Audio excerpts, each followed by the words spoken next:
모래의 요정과 다섯 아이들. 에디스 네스빗 지음, 최지현 옮김. 보물창고. 존 블랜드에게. 나의 램, 넌 아주 어려서 아직 글을 읽을 줄도 모르고 그 통통한 손에 망가질까 책을 쥐어본 적도 없지. 이 책은 너를 위한 거지만 내가 읽을 수 있을 때까지 선반 위에 잘 올려놓을게. 아, 시간이 흘러 그날은 곧 오리니. 1. 눈부시게 아름다운. 그 집은 역에서 5km쯤 떨어져 있었다. 먼지가 잔뜩 낀 전세 마차가 덜거덕거리며 달린 지 5분도 채 되지 않았는데 아이들은 자꾸만 창밖으로 머리를 내밀며 물었다. 아직 멀었어요? 드문드문 보이는 집들을 지날 때마다 아이들은 한 목소리로 보챘다. 저 집이에요? 하지만 엄마의 대답은 돌아오지 않았다. 백악 채석장과 자갈 채취장 사이에 있는 언덕 꼭대기에 이르기 전까지는 말이다. 그곳에는 초록빛 정원과 관수원이 딸린 하얀 집이 있었다. 드디어 엄마가 입을 열었다. 바로 여기야. 진짜 하얗다. 로버트가 말했다. 장미 좀 봐. 엔시아가 말했다. 자두나무도 있어. 제인이 말했다. 썩 괜찮은데? 시릴이 인정하겠다는 듯 말했다. 걸을 거야. 어린 램이 말했다. 그때 마차가 덜컹하고 세게 흔들리며 멈춰섰다. 아이들은 한꺼번에 마차에서 내리려다 뒤엉켜서는 서로의 다리를 차고 밟으며 야단법석을 떨었다. 모두 새 집을 마음에 들어하는 눈치였다. 하지만 엄마는 조급해하지 않았다. 엄마는 천천히 마차에서 내려 발판 옆에 섰다.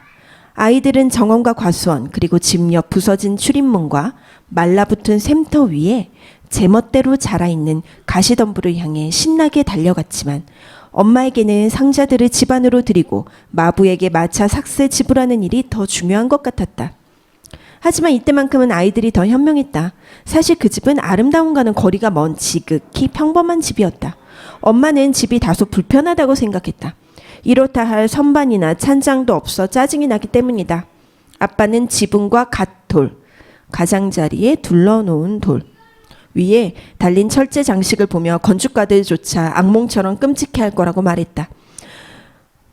하지만 그 집은 외딴 곳에 있어서 주변에 다른 집이 보이지도 않는 데다 2년 동안 런던에만 틀어박혀서 열차를 타고 바닷가 한번 놀러가 보지 못한 아이들에게는 하늘나라 요정의 궁전 같아 보였다. 부자가 아니고서야 런던은 아이들에게 감옥과도 같은 곳이었다. 물론 런던에는 상점, 극장, 마스켈린과 쿡의 유명한 마술쇼 같은 것들도 있다. 하지만 가난한 아이들은 누군가 극장에 데려가 주지 않는 데다 상점에서 물건을 살 수도 없다. 또 런던에는 아이들이 갖고 놀다가 다치거나 망가뜨릴 만한 멋진 것이 하나도 없다. 나무나 모래, 숲과 강 같은 건 말이다. 게다가 런던에 있는 것들은 모양이 되게 괴상하다. 시골에서는 온갖 다양한 모양을 볼 수 있는데 런던에 있는 거라고는 하나같이 쭉쭉 뻗은 직선들과 평평한 길뿐이다. 누구나 잘 알고 있듯 나무들은 모두 생김새가 다르다. 이렇게 말하면 어떤 골치 아픈 사람은 나뭇잎도 저마다 생김새가 다르다며 따지고 들 것이다. 어쨌거나 풀 한 포기조차 나지 않는 런던의 거리는 모든 것이 천편일률적이다. 그래서 도시에 사는 아이들이 유난히 장난이 심한 것이다. 하지만 아이들은 자신이 왜 천덕꾸러기가 되어버렸는지 알 길이 없다. 그 원인을 모르는 것은 아이들의 부모, 이모, 삼촌, 사촌, 가정교사, 유모도 마찬가지다. 하지만 나와 여러분은 이제 그들의 문제가 뭔지 안다. 시골에 사는 아이들도 때로 개구쟁이 짓을 하지만 그건 전혀 다른 이유 때문이다. 정원과 헛관을 샅샅이 살피던 아이들은 결국 엄마에게 붙들려서 씻고 차를 마셨다. 아이들은 이 하얀 집에서 즐겁게 지내게 되리라는 예감이 들었다. 사실 이 집을 처음 봤을 때부터 그렇게 생각했다. 생일 선물로 받은 비싼 향수 향이 풍기는 하얀 제스민 정원과 캠든타운 공원의 누런 잔디밭과는 차원이 다른 부드러운 초록빛 풀밭 그리고 다락이 있는 마곡간과 그 안에 쌓인 오래된 볏짚을 보는 순간 아이들은 확신을 찼다. 그네가 부서진 줄도 모르고 탔다가 떨어진 로버트의 머리에 달걀만한 혹이 나고 시릴이 토끼장처럼 생긴 상자분에 손가락이 끼었을 때 다른 사람들은 의심했을지도 모르지만 다섯 아이들은 이 하얀 집에서 즐거운 일상이 펼쳐지리라고 굳게 믿었다. 가장 멋진 건 가지 말아야 할 곳과 하지 말아야 할 일에 대한 규칙이 전혀 없다는 사실이었다. 런던에서는 거의 모든 것에 만지지 마세요 라는 팻말이 붙어 있었고 설령 팻말이 보이지 않는다 해도 별다를 바 없었다. 사람들은 어딘가 팻말이 붙어 있겠거니 생각하고 아무것도 모르고 무언가 만지려고 했다간 반드시 누군가 나타나 주의를 주었기 때문이다. 하얀 집은 언덕 가장자리에 자리 잡고 있었다. 집 뒤에는 숲이 있고 집 앞에는 채석장, 그 건너편에는 자갈 채취장이 있었다. 언덕 밑은 평평한 평지였는데 석회를 굽는 괴상한 흰색 건물과 붉은색의 큰 양조장 한 채, 그리고 집이 몇 채 있었다. 해가 질 무렵 커다란 굴뚝에서 연기가 피어오르면 골짜기는 황금빛 안개로 가득 찼고 그 속에서 석회 가마와 홉 건조소가 희미하게 반짝였다. 마치 아라비안 나이트에 나오는 마법에 걸린 도시 같았다.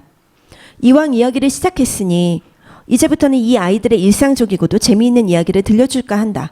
여러분도 다 하는 그런 일들이니 내가 하는 모든 이야기를 믿을 수 있을 것이다. 이 아이들이 얼마나 성가신지 이야기하면 여러분의 이모는 여러분의 모습을 떠올리며 연필로 이 책 한 귀퉁이에 맞아, 정말 그래 라고 쓸 것이다. 그걸 보게 되면 여러분은 한껏 짜증이 나겠지? 그래서 나는 이제부터 깜짝 놀랄 만한 일들만 들려주려고 한다. 그래야 아무도 책 귀퉁이에 맞아 라고 쓰지 않을 것이고 여러분의 책이 안전하게 남을 테니까 말이다. 어른들은 증거를 발견할 때까지는 아무리 놀라운 일이라 해도 믿지 못하는 경향이 있다. 반면에 아이들은 거의 모든 사실을 고지고대로 믿는데 어른들도 그 사실을 잘 알고 있다. 그래서 여러분이 지구가 평평하고 울퉁불퉁하다는 것을 두 눈으로 보아 알고 있는데도 불구하고 어른들은 지구가 오렌지처럼 둥글다고 주장한다. 또 어른들은 태양이 아침 일찍 일어나 밤이 되면 잠자리에 들고 지구는 그 곁에 가만히 누워 있을 뿐인데도 오히려 지구가 태양 주위를 돌고 있다고 말한다. 그럼에도 여러분은 웃기지도 않는 어른들의 말을 철석까지 믿을 것이다. 그러니 여러분은 엔시아와 시리를 포함한 내 아이들이 시골로 이사 온 지 일주일도 안 되어서 요정을 발견했다는 사실 역시 거뜬히 받아들일 수 있을 것이다. 아이들이 그것을 요정이라고 한 것은 그것이 자신을 요정이라고 소개했기 때문이다. 물론 아이들은 책에서 본 게 있어서 요정이 무엇인지 잘 알고 있었지만 그것은 아이들이 알고 있는 요정과는 전혀 달랐다. 요정을 만난 곳은 자갈 채취장이었다. 마침 그날 아빠는 갑자기 일이 생겨 멀리 길을 나서야 했고 엄마는 편찮으신 할머니를 보살펴드리러 할머니 댁에 가야 했다. 엄마 아빠가 서둘러 집을 나서자 집은 텅 빈 듯 조용했다. 아이들은 이방 저방 쏘다니면서 이삿짐 포장지에서 떨어진 종이 쪼가리와 끈을 뒤적였다.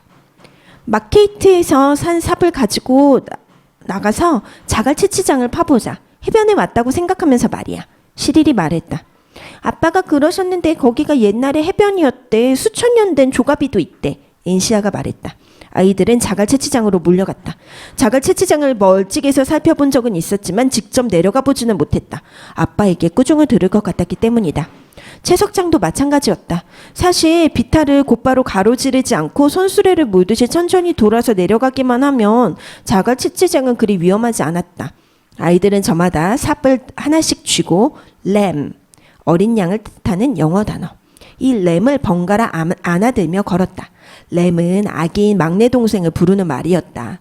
그 애가 태어나서 처음 뱉은 말이 음메였기 때문에 아이들은 막내를 그렇게 불렀다. 또 아이들은 NCR의 팬서, 검은 표범을 뜻하는 영어 단어라고 불렀다. 단어 그대로 보면 좀 이상할 수도 있지만 소리내어 읽으면 NCR라는 이름과 비슷하게 들리기 때문이다. 자갈 채취장은 무척 넓었다. 높다란 가장자리에는 풀이 자라고 있었고 보라색과 노란색 야생화들이 바짝 마른 채로 피어 있었다. 자갈 채취장은 마치 거인이 손을 씻는 커다란 대야 같았다. 한쪽에는 자갈이 무더기로 쌓여 있었고 비탈에는 자갈을 캐내고 남은 구덩이가 보였다. 가파른 비탈 높은 곳에는 작은 구멍들이 나 있었는데 그 구멍은 갈색 제비들이 사는 둥지 입구였다. 아이들은 성을 만들기로 했다. 하지만 해자, 성 밖으로 둘러선 판목, 해자와 도개교, 해자에 걸쳐서 들어 올리는 다리, 도개교 위로 흘러넘치는 물에 호리를 담근 채 물장구를 칠 수 없다는 사실을 깨닫자 아이들은 시큰둥해졌다. 시릴은 밀수업자 놀이를 하려고 동굴을 파고 싶었지만 다른 형제들은 그러다 산채로 묻히는 수가 있다며 반대했다.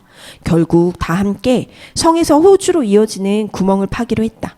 다섯 아이들은 지구가 둥글다는 사실을 믿고 있었다. 그래서 지구 반대편 호주에 사는 아이들이 마치 천장에 앉은 파리처럼 머리를 공중에 떨군 채 거꾸로 걸어 다닐 거라고 생각했다. 아이들은 땅을 파고 또 팠다. 아이들의 손은 모래투성이가 되었고 화끈화끈 빨갛게 달아올랐다. 얼굴은 땀에 젖어 반짝였다. 램은 모래를 먹다가 그것이 갈색 설탕이 아니라는 것을 알고는 한참 동안 빽빽 울어댔다. 울다 지친 램은 반쯤 완성된 모래성 한가운데 따뜻한 모래 위에 누워 잠이 들고 말았다. 그제야 형과 누나들은 마음껏 모래를 팔 수 있었다. 호주를 향한 구멍은 금방 깊어졌다. 그러자 별명이 푸시인 제인이 땅을 그만 파라고 사정했다. 저 바닥에 갑자기 구멍이 뻥 뚫린다고 생각해봐. 호주 아이들 위로 우리가 굴러 떨어질 테고 아이들 눈에는 모래가 들어갈 거야. 맞아. 그럼 그 애들은 우리한테 화가 나서 돌멩이를 던지겠지? 캥거루고 주머니 쥐고 유칼립투스고 에뮤고 아무것도 구경하지 못할 거야.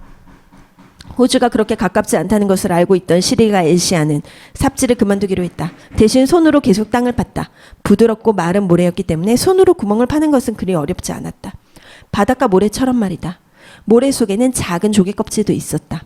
여기가 바다였다고 상상해봐. 사방이 반짝이는 바닷물이고 물고기랑 붕장어, 산호랑 인어도 있고 말이야. 제인이 말했다. 돛대랑 침몰한 스페인 보물섬도 스페인 금화라도 하나 찾으면 좋겠다. 시릴이 말했다.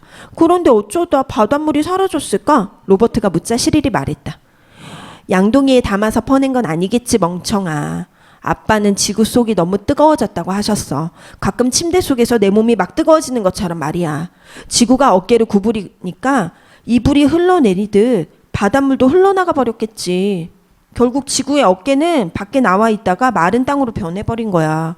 가서 조개 껍데기를 찾아보자. 저기 작은 동굴에 있을 것 같아.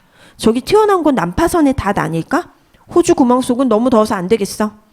다른 아이들도 그러자고 했다. 하지만 엔시아는 호주까지 구멍을 뚫지 않으면 큰일이라도 날 것처럼 계속해서 땅을 팠다. 엔시아는 한 번 시작한 일은 끝장을 봐야 하는 성격이었다. 동굴은 실망스러웠다. 조개 껍데기도 없고 난파선의 닷처럼 보였던 것도 알고 보니 부러진 곡괭이 손잡이였다. 동굴에 들어간 아이들은 바닷가가 아닌 이상 모래는 사람 목만 타게 할 뿐이라고 생각했다. 누군가 레모네이드를 마시러 집으로 돌아가자고 말한 순간 엔시아가 갑자기 비명을 질렀다. 시릴 오빠 이것 봐. 야 빨리 좀 와봐. 살아있어. 도망가려고 해. 빨리. 아이들이 허둥지둥 구덩이로 달려갔다. 쥐일 거야. 난 절대 놀라지 않아. 오래된 곳에는 쥐가 꼬인다고 아빠가 말씀하셨거든. 수천 년 전에 이곳이 바다였다면 오래된 곳이 분명할 테니까. 로버트가 말했다. 뱀일 수도 있지. 제인이 몸서리를 치며 말했다. 한번 보자. 난 뱀 같은 건 안 무서워. 난 뱀이 좋아. 만약 뱀이라면 길들여서 나를 졸졸 따라다니게 하고 밤에는 목에 감고 잘 거야. 시릴이 구멍으로 뛰어가면서 말했다. 아니 뱀은 안 돼. 쥐라면 또 모르지. 시릴과 같은 방을 쓰는 로버트가 어림없다는 듯 말했다. 야 바보 같은 소리 좀 그만해. 쥐는 아니야. 쥐보다 훨씬 크다고. 뱀도 아니야. 발이 있는 걸 내가 봤어. 그리고 털도 있어. 안 돼. 삽은 안 돼. 저게 다치면 어떡해. 그냥 손으로 파자. 엔시아가 말했다. 그럼 내가 다칠 걸 분명히? 안 그래? 시릴이 삽을 쥐고 말했다. 안 돼. 스쿼럴. 청설모라는 영어 단어의 뜻. 그러지 마. 말도 안 되는 소리인 줄 알지만 저게 말을 했어. 정말이야. 뭐라고? 저게 나 좀 내버려둬 라고 말했어. 시릴은 엔시아가 미친 게 분명하다고 생각하고는 로버트와 함께 삽으로 땅을 파기 시작했다. 엔시아는 두 사람이 땅을 파는 동안 구멍 곁에서 안절부절 못하며 일어섰다 앉기를 반복했다. 두 사람은 조심스레 땅을 팠다. 드디어 호주로 가는 구멍 바닥에서 뭔가 움직이는 것이 보였다. 그때 엔시아가 소리쳤다. 난 안 무서워. 내가 팔게. 엔시아는 무릎을 꿇고서 묻어놓았던 뼈다귀 생각이 갑자기 떠오른 강아지처럼 땅을 파헤치기 시작했다. 털이 느껴져. 진짜야. 진짜라고. 엔시아는 우는 건지 웃는 건지 모를 얼굴로 소리쳤다. 그때 갑자기 모래 속에서 메마르고 쉰 목소리가 들렸다. 아이들은 움찔 뒤로 물러섰다. 아이들의 심장은 미친 듯 쿵쾅거렸다. 나 좀 내버려두라고. 그 목소리를 들은 아이들은 너도 들었냐고 묻는 듯 서로를 쳐다봤다. 하지만 우린 널 보고 싶어. 로버트가 용감하게 말했다. 이리로 나와줬으면 좋겠어. 엔시아가 용기를 내어 말했다. 그게 소원이라면. 목소리가 들렸다. 이내 모래가 빙빙 돌며 마구 뒤섞이고 흩어지더니 뚱뚱한 갈색 털뭉치 같은 것이 모래를 후두둑 떨어뜨리며 구멍 밖으로 떼굴떼굴 굴러나왔다. 녀석은 앉아서 하품을 하더니 손으로 두 눈을 비볐다. 그러고는 기지개를 켜며 말했다. 깜빡 잠이 들었네. 아이들은 구멍 주위에 핑 둘러서서 눈앞에 나타난 생명체를 뜯어보았다. 정말이지 가관이었다. 두 눈은 달팽이 눈처럼 긴 뿔 위에 붙어서 망원경처럼 들락날락거렸다. 귀는 박쥐귀처럼 생겼고 거미 몸통처럼 땅딸만한 몸은 부드러운 털로 빽빽이 덮여 있었다. 팔과 다리도 털로 가득했고 손은 꼭 원숭이 손 같았다. 도대체 이게 뭐지? 집에 데리고 갈까? 제인이 말했다. 그것은 긴 눈을 돌려 제인을 보더니 말했다. 저 아이는 항상 저렇게 말도 안 되는 소리를 하니? 아니면 머리에 얹은 저 쓰레기 때문에 멍청해진 거니? 그것은 제인이 쓰고 있는 모자를 깔보듯 쳐다보았다. 엔시아가 다정하게 말했다. 일부러 그런 게 아니에요. 당신은 어떻게 생각할지 모르지만 우린 그럴 생각이 전혀 없었어요. 겁먹지 말아요. 해치지 않을 테니. 겁먹지 말라고? 내가 겁을 먹는다고? 나 원참. 내가 별 볼 일 없어 보이나 보군. 그것은 금방이라도 달려들 고양이처럼 온몸에 털을 곤두세웠다. 당신이 누군지 알았다면 당신이 싫어하는 말을 하지 않았을 텐데. 우리가 지금까지 한 이야기 때문에 화가 난 모양이군요. 당신은 누구세요? 그렇게 화내지 말아요. 우린 정말 몰랐어요. 엔시아는 계속해서 친절하게 말했다. 모른다고? 그래. 세상이 변했다는 건 알아. 하지만 너희 정말 사미아드가 누군지 모른다는 거야? 이렇게 두 눈으로도 보고도? 사미아드? 그게 뭐죠? 다들 모르는구나. 알아듣기 쉽게 말하면 그래. 모래 요정. 이래도 나를 모른다는 거냐? 그 생문체가 날카롭게 물었다. 그가 마음에 상처를 입은 듯 무척 슬퍼 보이자 제인이 서둘러 말했다. 이제 당신이 누군지 알겠어요. 누구든 당신을 보면 금방 알 거예요. 아까부터 보고 있었으면서. 그것이 뾰로통하게 말하고는 모래 속으로 다시 기어 들어가기 시작했다. 가지 마요. 좀 더 이야기해요. 로버트가 소리쳤다.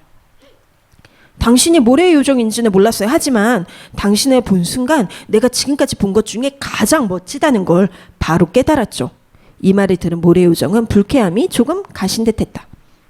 너희가 눈치껏 정중하게 군다면 나도 너희들이랑 이야기하는 게 싫지는 않아. 하지만 너희를 위해 굳이 예의 바르게 굴지는 않을 거야. 너희가 나에게 착하게 말을 하더라도 대답을 안 해줄 수도 있단 말이야.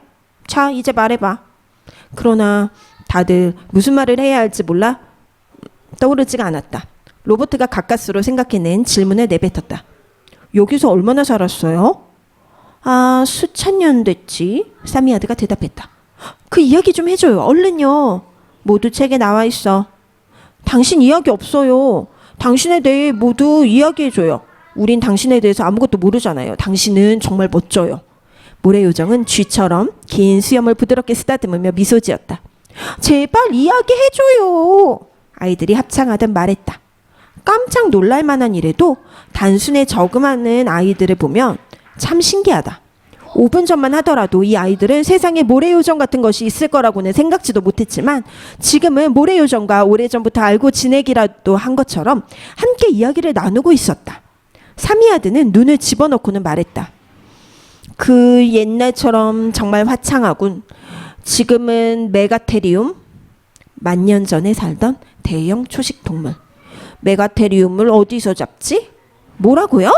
아이들이 일제히 물었다. 뭐라고요? 라고 되묻는 것은 결코 예의 바른 게 아니라는 사실을 매번 떠올리기란 무척 힘든 일이다. 특히 놀러가는 흥분될 땐 말이다. 테로닥틸은 많아? 테로닥틸은 익룡의 한 종류다. 모래요정이 계속해서 물었다. 하지만 아이들은 대답할 수가 없었다. 아침으로는 뭘 먹니? 누가 아침을 주지? 모래요정이 못 참겠다는 듯 물었다. 달걀, 베이컨, 빵과 우유 그리고 포리지. 포리지는 오트밀에 우유를 넣어 만든 죽이다. 그런 거요. 엄마가 주시죠. 그런데 메가 어쩌고 그게 뭐예요? 테로 어쩌고는 또 뭐예요? 아침으로 먹는 거예요? 그렇지. 우리 때는 거의 모두가 아침으로 테로닥틸을 먹었어. 테로닥틸은 악어 같기도 하고 새 같기도 한 동물이야. 구운 테로닥틸은 아주 맛있지. 물론 그때는 모래요정도 많았어. 사람들이 이른 아침에 밖으로 나와 모래요정을 잡으면 모래요정은 그들의 소원을 들어줬지. 사람들은 아침 일찍 어린 아들을 해변으로 보냈어. 모래요정을 잡아 그날의 소원을 이루려고 말이야.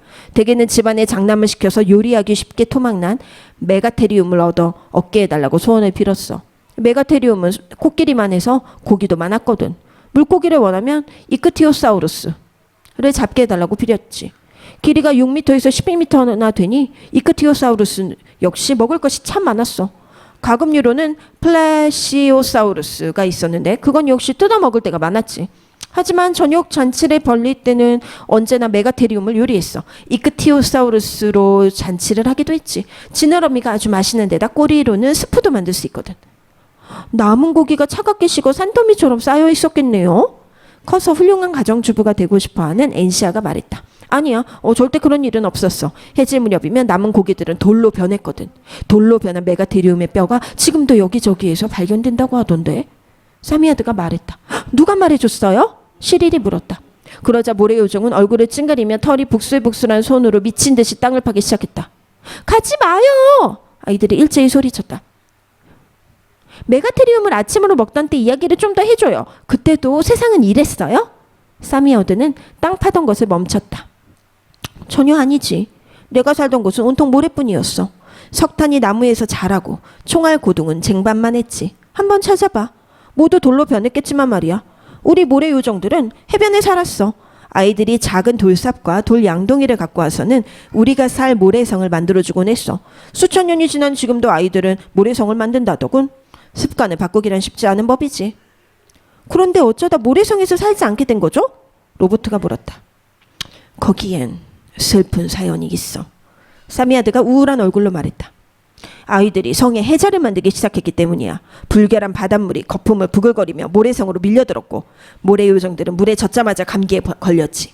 감기에 걸린 모래요정들은 죽고 말았어. 그래서 그 수가 점점 줄어들었지.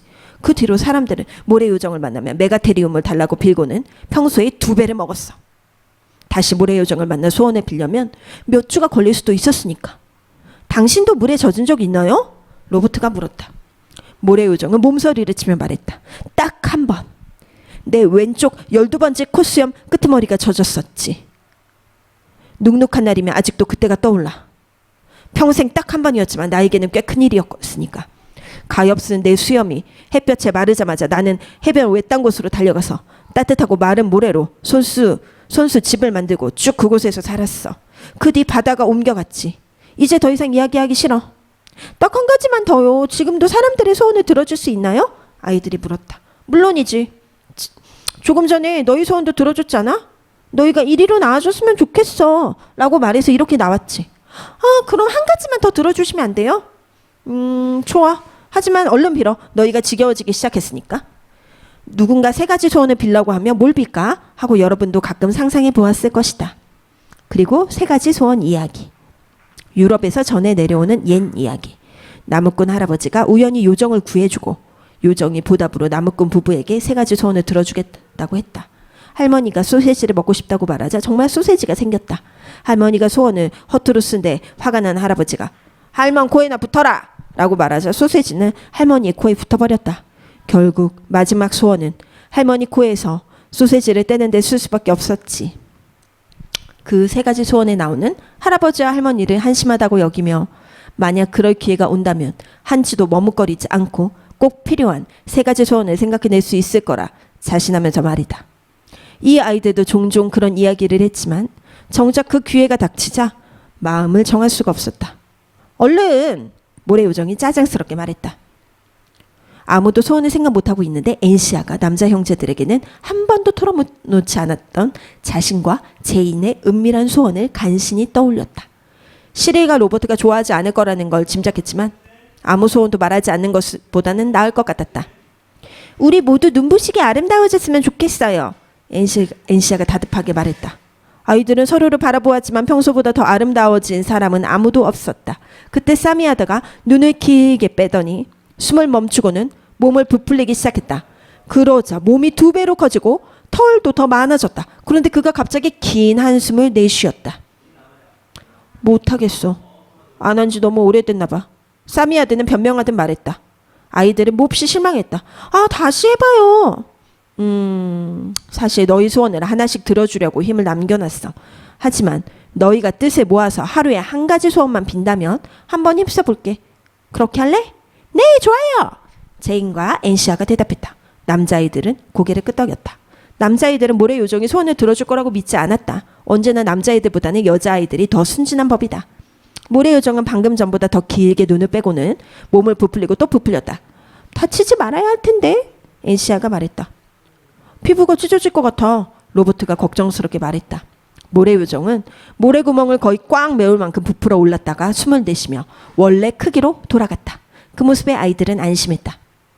좋아. 내일은 훨씬 수월하겠어. 모래 요정이 힘겹게 숨을 몰아쉬며 말했다. 많이 아프지 않았어요? 엔시아가 물었다. 내 가엾은 콧수염만 좀 쑤셨지. 고마워. 아주 친절하고 사려 깊은 아이구나. 잘 가. 모래 요정은 두 팔과 다리로 모래를 거치게 파헤치더니 모래 속으로 사라져버렸다. 무심코 서로를 바라보던 아이들은 자신들이 낯선 새 아이와 함께 있다는 사실을 알게 되었다. 눈부시게 아름다운 아이들 말이다. 아이들은 한동안 아무 말도 못하고 가만히 서서 서로를 바라보았다. 아이들은 모래 요정이 몸을 부풀리는 광경을 지켜보는 동안 형제 자매들이 어디론가 사라져버리고 이 낯선 아이들이 슬그머니 다가왔다고 생각했다. 가장 먼저 입을 연 건 엔시아였다. 엔시아는 크고 푸른 눈에 풍성한 젓갈색 머리를 한 제인에게 아주 예의 바르게 물었다. 미안한데 혹시 근처에서 남자애 둘이랑 여자애 하나 못 봤니? 내가 너에게 물어보던 참이야. 제인이 말했다. 그때 시리리 소리쳤다. 야, 너구나.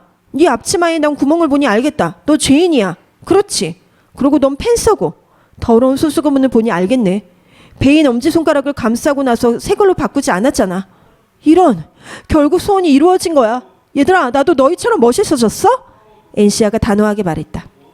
내가 시릴 오빠라면 난 예전에 오빠 모습이 훨씬 더 좋아. 넌 마치 금발의 성가대원 같아. 네가 일찍 죽는다고 해도 난 놀라지 않을 거야. 그리고 저 아이가 혹시 로버트야? 이탈리아 거리의 날라리 같네. 머리는 온통 새까맣고 말이야. 그러는 너희 둘은 꼭 크리스마스 카드 속 그림 같아. 아주 우스꽝스러운 크리스마스 카드 말이야. 제인 머리는 당근이 됐네. 로버트가 화가 나서 말했다. 제인의 머리는 미술가들이 사랑에 맞지 않는 베네치아풍의 색깔이었다. 자, 서로 헐뜯어봐야 아무 소용없어. 램을 데리고 점심 먹으러 가자. 하인들이 우리를 엄청 떠받들겠다. 엔시아가 말했다. 아이들이 가보니 램은 막 잠에서 깨어나던 참이었다. 램은 조금도 눈부시지 않은 평소의 모습이어서 아이들은 안심했다. 램은 너무 어려서 소원을 빌 수 없을 거야. 다음번에는 특별히 램의 소원을 대신 빌어주자. 제인이 말했다. 엔시아가 앞으로 달려나가 두 팔을 뻗으며 말했다. 펜스한테 와, 우리 아기. 램은 못마땅한 듯 엔시아를 쳐다보고는 모래 묻은 분홍빛 엄지손가락을 입속에 넣었다. 엔시아는 램이 가장 좋아하는 누나인데 말이다. 어서. 엔시아가 말했다. 저리 가. 램이 말했다. 푸시한테 와. 제인이 말했다. 펜사 보고 싶어. 램은 입술을 떨며 침울하게 말했다. 형아한테 와. 어부바해줄게. 무셔. 램은 풀이 죽어서 울기 시작했다. 그제야 아이들은 최악의 상태가 발생했다는 사실을 깨달았다. 램이 아무도 알아보지 못하는 것이었다. 아이들은 당황한 눈으로 서로를 쳐다보았다. 이렇게 곤란한 상황에서 형제 자매에 익숙하고 다정한 눈이 아니라 아름답기만 한 낯선 이의 눈을 마주하는 일은 정말 끔찍했다. 시릴이 램을 안아 올리려고 하자 램은 고양이처럼 핥히고 황소처럼 울부짖었다. 정말 큰일이네. 램이랑 어서 친해져야겠어. 이렇게 소리 질러대면 집으로 데리고 갈 수가 없잖아. 내 동생이랑 친해져야 하다니 정말 기가 막힐 노릇이네. 램과 친해지는 데는 1시간이 넘게 걸렸다. 마침 램은 사자처럼 배가 고프고 사막처럼 목이 탔기 때문에 친해지기가 더 힘들었다. 결국 램은 집으로 가는 동안 낯선 이들이 자신을 차례로 앉는 것을 허락했다. 하지만 램은 생전 처음 보는 사람들을 꼭 붙들고 있으려 하지 않았다. 덕분에 램은 끔찍하게 무거웠고 아이들은 녹초가 돼버렸다. 아, 감사합니다. 집에 왔다. 제인이 철문을 지나 현관으로 비틀비틀 걸어가며 말했다. 유모인 마사가 손을 이마에 대고 걱정스럽게 집 밖을 내다보고 서 있었다. 여기요, 아기 받으세요. 마사가 제인의 팔에서 아기를 내까치며 물었다.